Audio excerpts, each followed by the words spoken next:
Hello, welcome back to GameSpot's continuing coverage of E3 2013. You're watching Stage 2, the awesome stage, on GameSpot.com/E3 and Twitch.tv/GameSpot E3 Stage 2. Todd and Rod from SOE. God, they paired you guys up real good.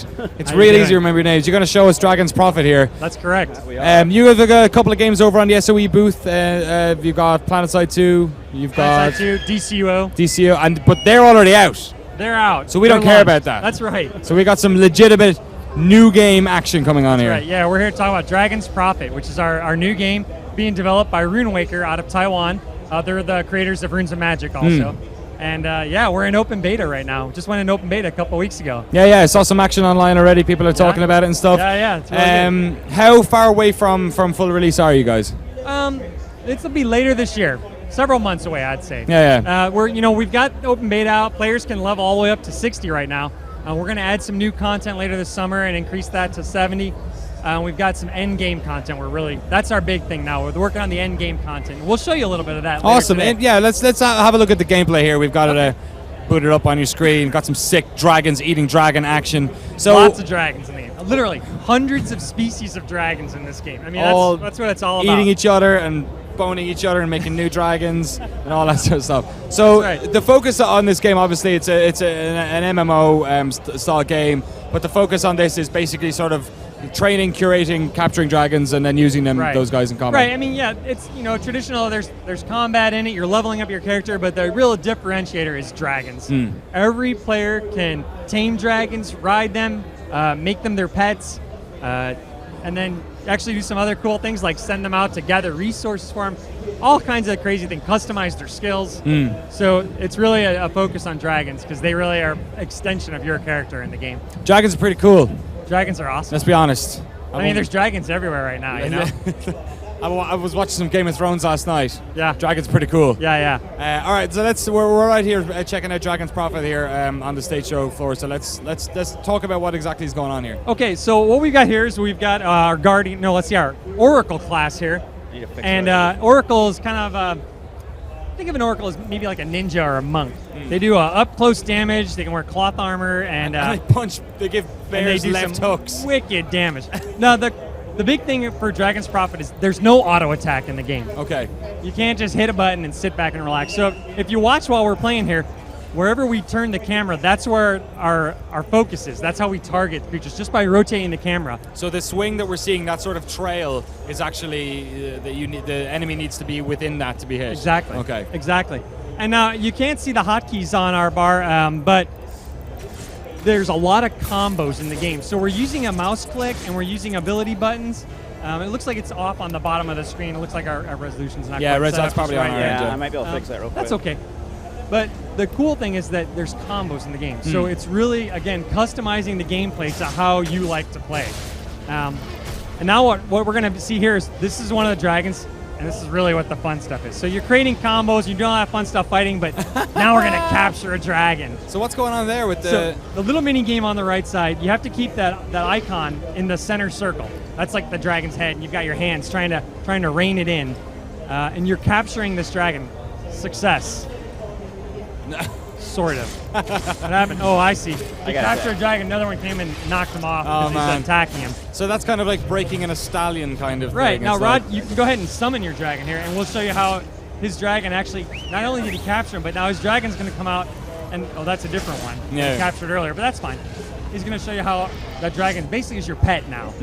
And so how many can you have then? How many dragons? Well, if you open up your dragon inventory here, we can see you can have... if you open up your dragon inventory. That's right. You can have 6 dragons at a time on your character. Now, there's more you can have in your dragon lair. Yeah. But to run around, you can have 6 at a time. And so you check out there, if we go back one dragon real quick, you can see the skills on the top right side of the page. There's some skills outlined in purple. Those are skills the dragon offers you as the player to use. So you can take that skill and drag it down, and you put it on your hotbar. Oh, right. So you can drag it over to the right side there and show them.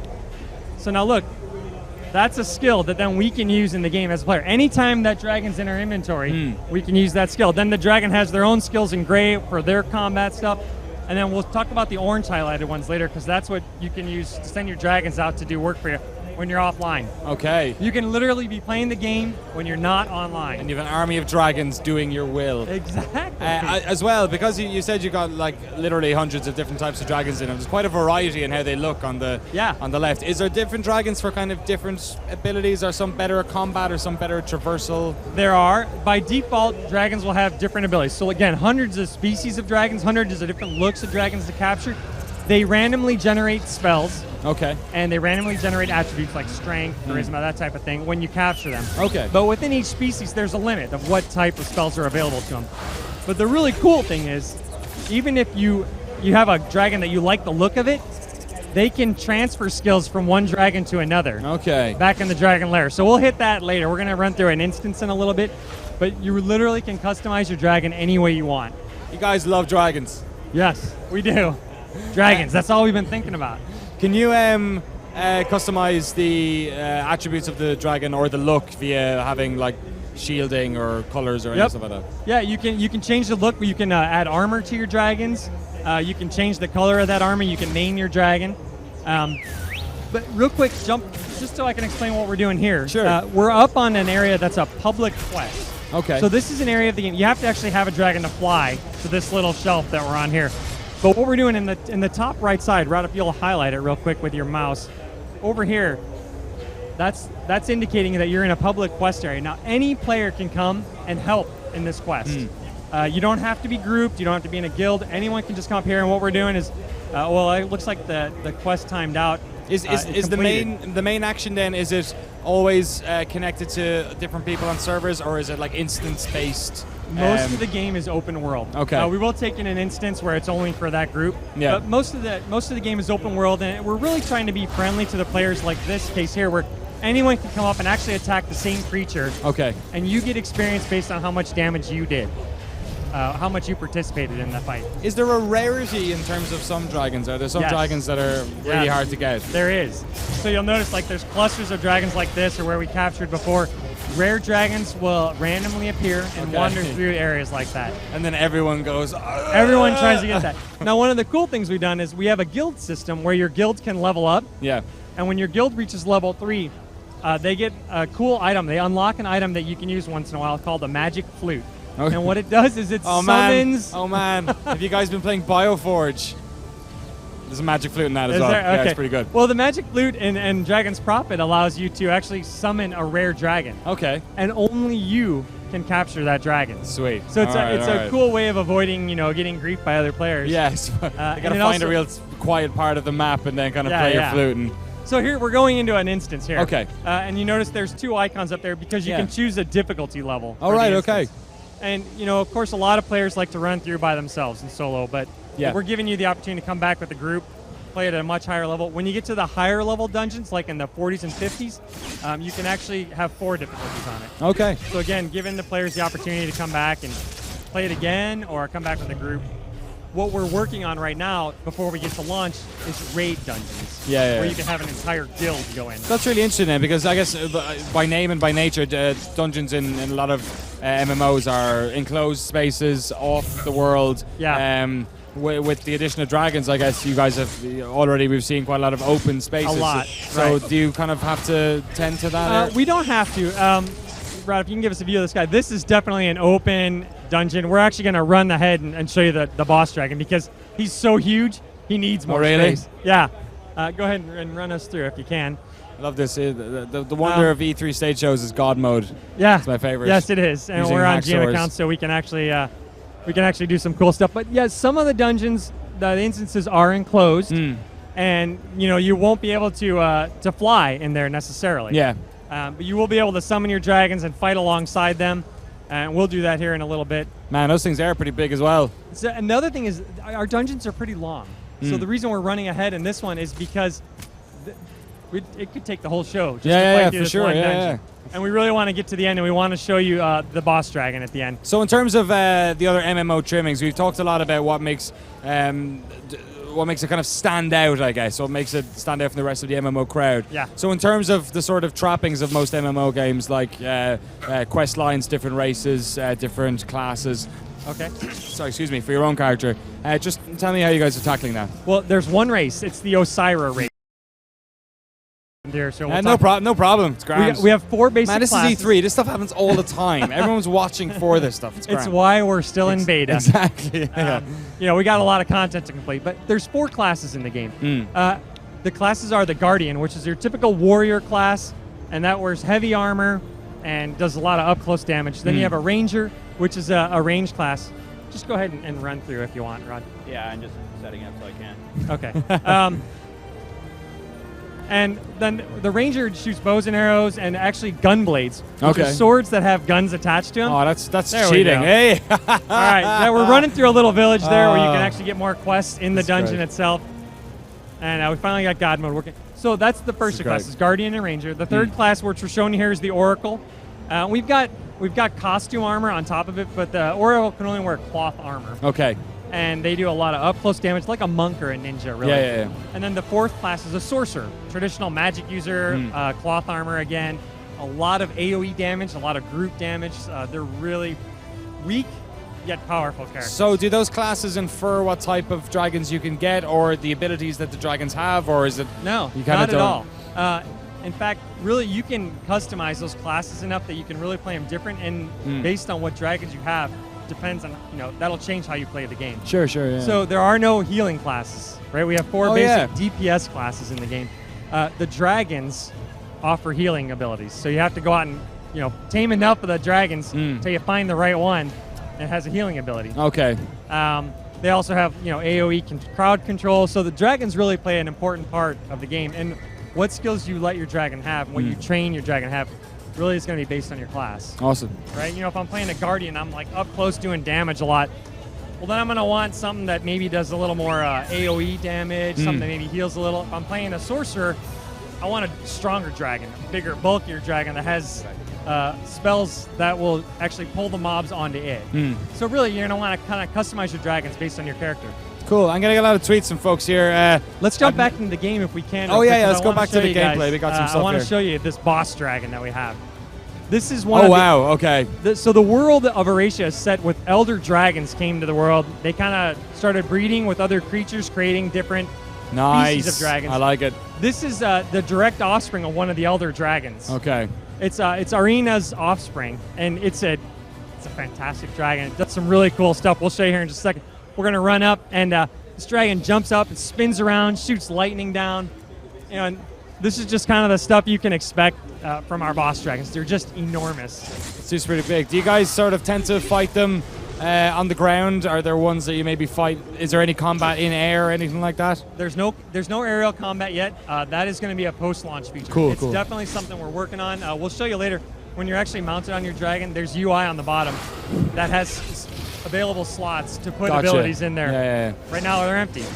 But yeah, that's going to be something we're working on. They will be filled someday. Yeah.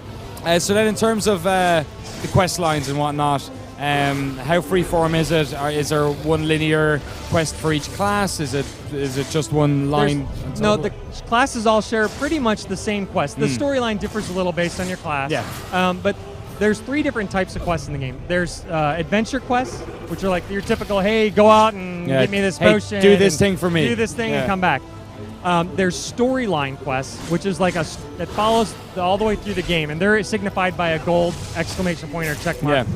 And they really help you go from one location to the other, and they're the bigger, in-depth story quests. And we also have daily quests, which give you rewards. If you complete daily quests every day, it's a different type of currency in the game, and you can actually repeat those once a day, or there's other things you can earn in game to repeat the quest more than once a day. And then you also have stuff like the public and then quests we have the public like encounters, that. right, where everyone can go and participate, and you actually get a separate reward for that, where you can spin a wheel and earn rewards based on that kind of a random reward generator. Cool. I want to get some questions. A lot of questions flying through the chat. I want to get to a couple of them. Crazy Bacchus is asking, is Dragon's Prophet in open beta?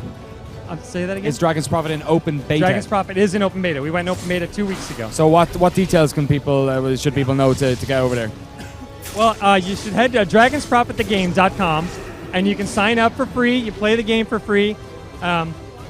start your character up, and we can actually level all the way up to 60 right now. We are monetizing the game. It's monetization is really more of a convenience factor. Sure. In what way are you monetizing? Well, so the game can be monetized in a few ways. You know, you can send your dragons. What we're going to take you to right now is we're going to show you the dragon lair where you can actually send your dragons out to harvest resources. Okay, yeah. We let you players do that for up to 5 hours at a time, using in-game currency. Okay. If you want to do it for a longer period of time, you have to use our station cash for Sure, it. sure, yeah. We also give every character a limited amount of backpack and dragon slots to keep their dragons. If they want to unlock more, again, You can opt into that as they well. can opt to do that, yeah. Is there any microtransactions in terms of the look of characters Absolutely. or dragons? And Yeah, so like some of the armor that our character's wearing, it's customized armor, just to make your character look different, that you can buy in the marketplace, and that's for show, and it costs station cash. Cool. As well. So earlier on, we saw a lot of sort of the outdoor environments. We saw one of the raiding dungeons as well. Are we in a city now at this stage? Now we're in a city, and we're talking to the dragon lair manager. And so what we're showing you here is you take your dragons that you've captured, and you pull them up to this top row, and then you can actually go, and we're going to show you right here is how you actually send your dragons to do some work for you. So you go to this middle tab, you click the add to process, and now there's 8 different things. Your dragon can level up, it can improve one of its skills, or what we're going to do here is we're going to actually send it out to harvest, maybe collect some wood. Does it level up in terms of skills just normally as you're questing as well? Yeah. Okay. Yeah, and but a lot of it's also done here. So you'll see on the bottom when the resources, you're going to get taming experience, so +5 for this. We can choose a different amount of hours, and it'll get more experience as it's working harder. And then the next tab down, you can see as you earn those experiences, you can come here and change your dragon. You want it to be stronger, have more intelligence, more ferocity. And then our next tab down is is where you can actually, what we were talking about before, where you can take the skills from one dragon and give them to another dragon. So right there, when we put our 2 dragons up, we can say, hey, the one on the left can learn any of these 3 skills. The one on the right can learn these 2 skills. Right. And they're learning it from each other. And that's really how you take your dragon and go like, hey, I found this. I don't really want any more dragons, but I just found this one that has an awesome ability. Right. Yeah. I'm not going to keep it and use my inventory, but I'm going to train one of my other dragons with that skill. Awesome. Very cool. So again, a lot of cool things you can do with your dragons here. Almost everyone hits this spot before they log out for the night, because they go, hey, sending my dragons, either leveling them up or sending them out to gather resources for our crafting system. Sure. So SOE are doing a lot of like free-to-play stuff. A lot of free-to-plays obviously only gotten bigger over the past couple of years. Come to consoles, in fact, we've seen a lot over the past couple of days. World of Tanks, for instance, going to be on Xbox 360 pretty soon. And we have DCO and Free Realms on the PS3 right now being developed. PlanetSide 2 and DCO are being developed for PS4 as well. Absolutely. So what explain to people, a lot of people have a bit of trouble wrapping their head around why you'd give a game away for free. So can you kind of explain, do you think maybe it's the type of thing where it's a very easy way of getting the game in the hands of more people, and then quality games shine through? That's exactly why. I mean, you used to have to pay $60 just to get the game home, and then $15 a month for a membership to play it every month. And while that's great for generating revenue for us, it limits the amount of people that are actually going to start trying your game out. When we released Free Realms, was our first free-to-play game, and then we did Clone Wars after that. We've had tens of millions of people play the game. And sure, not everyone sticks around and plays it, but that's so many more people getting into the game, talking about it, playing it. You can play Dragon's Prophet literally all the way to level 60, and you don't have to spend any money. It's a convenience 60 is the cap, is it? Level 60 is the cap right now. So it's the reason to give it out for free is to say, hey, try it. And if you like it, I mean, you're gonna wanna pay for the convenience factor to get more inventory slots to collect more dragons if you like the game. I mean, we have to make money too, right? We have to make a living. And I guess if people feel invested in a world, then a couple of bucks here and there is never going to be too much of a hassle. Exactly. Especially if it's the interesting thing about it, where you feel like you're getting value out of something if you're pouring hours into it, so it's less of an issue. Do you have any idea in terms of like metrics in terms of what the average spend is for somebody? Is it in line with like what a subscription model used to be, or are there high spending individuals and then some people who don't spend very much? Yeah, it fluctuates certainly, and we're still looking into Dragon's Prophet and trying to figure out how to monetize it properly, and that's part of why we're monetizing in open beta, is to figure out what are the right ways to do it, what do players want. But in some of our other games, all our EverQuest games and our Free Realms game, we definitely have a lot of people that try it out and don't spend, and then a significant amount of players that do spend, and they vary. Some spend a few bucks a month, some spend a lot. It all depends on how vested they are in the game, and of course, what they're willing, to spend in games in general. I got a lot of people on Twitter asking me how high you can fly. Can we test that out? Yeah. Can we go up pretty high? Sure. It varies with areas. Some of the bigger cities, you can fly really high. Okay. And again, in some of the dungeons, you can't fly at all. Yeah. And in some of the areas, there is a cap. You can't fly off the world. But at a certain stage, it's just going to break everything. Right. So here you've got there's a ceiling. It's pretty high here, and we can look down and we can see this is the housing area. This is one of the floating islands, our frontier system.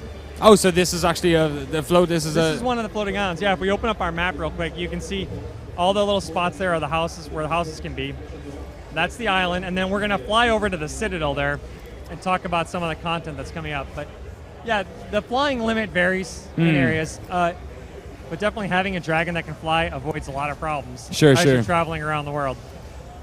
You don't have to run it. You have to run past all those mobs that aggro you and start chasing you around. Yeah. And there are some cool areas, like we were showing that public quest earlier. Yeah. You can only get to by flying. So in terms of the continuing support then of Dragon's Prophet, are you guys going to be releasing free additions to it? Will Absolutely. there be paid for additions at all? No, free additions. All the new content will be free. Like I said, later in July, we're going to be introducing a new content called Wintertide. Okay. Winter is coming. Winter is coming. Tell me about it, man. Yeah, and we're actually going to increase the level cap to 70. Cool. Again, this is just added content before we get into launch. More things to test it out. How much are you guys listening to the people involved in the beta at the moment? Absolutely. Yeah, and we're listening, and one of the things players have been asking for, really since closed beta, is I want to see all the different dragons I've captured throughout the game. And we don't have that in there right now. Like an area just to see them. Like a dragon sticker book almost. Okay. Are we talking like dragon heads, like on walls, or are we talking? No, not quite that graphic. Really, we're looking at doing two different things for launch, and that's having a dragon armory where you are physically putting dragons. So like, hey, I don't want this dragon on my character anymore. I'm going to put him in the dragon armory, and I'll see the actual dragon there. You'll be able to see literally hundreds of dragons you've captured. And then a sticker book, so you can see like, hey, here's what I have captured, and look, here's ones that are kind of grayed out that I haven't captured yet. Right. For the completions, someone who wants every dragon. So what we're looking at right here, this is a Citadel. It's not populated yet because it's stuff that's in development, and this is really one of the key features we're looking to complete before we launch the game. What will happen is guilds will be able to come to this area. This will be populated with NPCs, with catapults. They'll have to capture this Citadel. When they hold it for long enough, that guild will now own the Citadel. They will be able to set the tax rate for anybody with a house on this island. Oh, man. And then other guilds will be able to come and actually attack and try to take over the Citadel from them. So guilds can form alliances with each other, so multiple guilds can kind of team up and go, hey, we'll help you take over this Citadel. You come and help us on another floating island take over another Citadel. From what we've seen so far, what's the scope in terms of the game world currently, or what will it be in terms of launch date? Well, so we're looking to have, we'll definitely have level 70 up there. We're going to have raid content, so huge dungeons with, dragons bigger than the ones we saw before with, entire guilds able to go there. And then adding the PvP, player versus player, and the Citadel functionality is what we're looking for at launch. Cool. And that's going to be the scope of the game. There's so much to do right now. It's amazing. Sure, and you guys are currently obviously running that beta.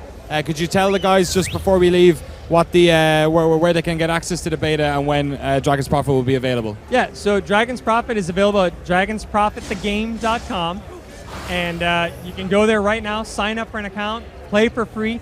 We're not going to be wiping characters after open beta, so whatever you're doing now, good call. It's going to stick with you. Now we might be resetting abilities. There's a talent tree. Get reset. We're looking at tweaking some of the talents. We're going to have to balance for PvP, so we just reset all of the attributes so you can customize your own character's strength and intelligence. We did that last week. We reset them, gave everyone their points back because we changed how it works. So we'll be doing that throughout open beta. As long as you give the points back, people will be fine. Right. You'll keep your character, you'll keep your dragons, and really it's just about balancing the game and wrapping up the end game content now. Awesome. Rod and Todd from SOE, thank you very much for coming on the GameSpot Stage show. For more continuing, of course, stick with GameSpot.com. It's the GameSpot Stage 2 show continues. We've got bunches of stuff coming up. Ascend Hand of Cool is up next, which is a game I saw last year when it was called Ascend New Gods. So stick around. In a couple of minutes, we'll be talking to those guys. Stay here. Hey Hey, GameSpot